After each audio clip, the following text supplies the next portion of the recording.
Guys, welcome to Animated Stories. Every Wednesday you can catch new animated stories here on the UCB Comedy channel. I'm a crazy bitch. When people piss me off, strangers piss me off, this anger wells up inside of me and I say horrible things. So I just want to talk about my top 4 altercations with strangers. Number 1, I was in Penn Station in the waiting room by the Long Island Railroad, and there was a man talking on his cell phone. There were children and there were women, and he was saying things like, yeah, fuck that fucking bitch.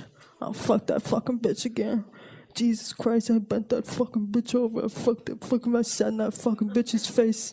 And I got so angry, and I was reading a David Sedaris book. This is what I did. I looked up from my book, and I was like, hey, Buster, could you cool it? It's fucked up, right? This other time, I was on a crosstown bus, and this crusty white woman was behind me, sitting next to a Latina woman and her hyperactive toddler. And the crusty white woman was going like, you should learn to speak English, learn to control your kid, learn to go talk, teach your kids some English. Why did none of you speak English? I felt the anger coming, and I knew I was going to do some crazy shit. Here's what I did. I let her go on for about 10 more minutes. Just berating all of Central America. And then I did this. You're saying terrible things. So that was fucked up. Number 3. I was in the car, I was 16, and I was being driven by my friend who was a senior, and I won't say her real name, but she had one of those wonderful Italian names where the first name rhymes with the last name, like Debbie Androglebi, or like Bella Stantonella. So I'm in the car with Debbie Androglebi. She's so cool, she's a senior. I have a massive crush on her, okay? I'm thinking, my wit and whatever I am, I can turn her, even though she was a straight person. She's taking me to this like family party. I think, oh, that's a sign. She's letting me into her world. I'm close. I'm so close. She's got the sunroof open, and I'm feeling young and I'm feeling free. And so I stick my middle finger out of the skylight. I don't know why I did it. I was feeling crazy. I was just crazy. And we stopped at a stoplight. She looks in the rearview mirror and she's like, oh.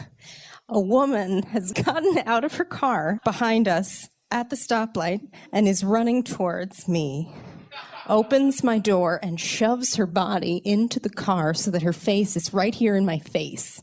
And she goes, you gave me the fucking finger. I got kids in the car and you gave me the fucking finger?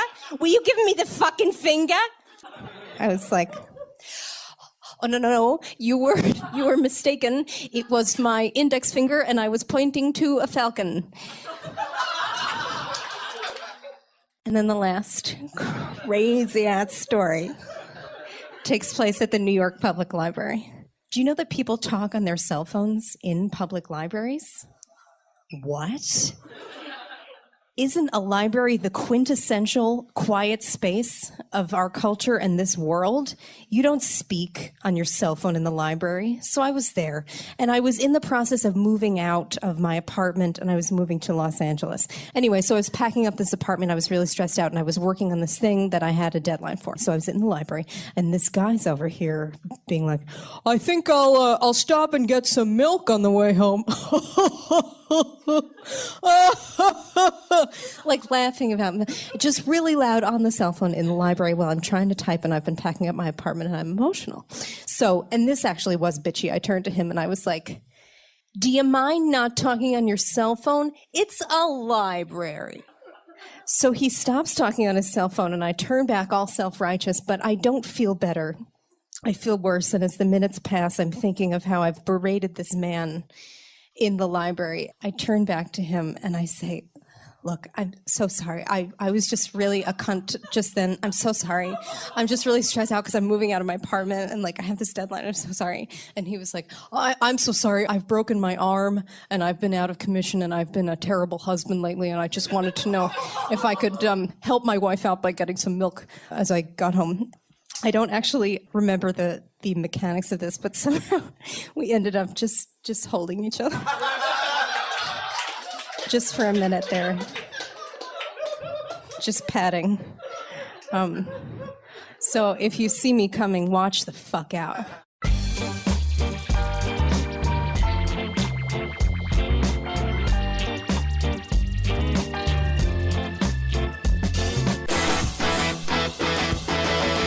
Subscribe to this channel if you like this. Like us on Facebook, follow us on Twitter. I'll see you guys next Wednesday.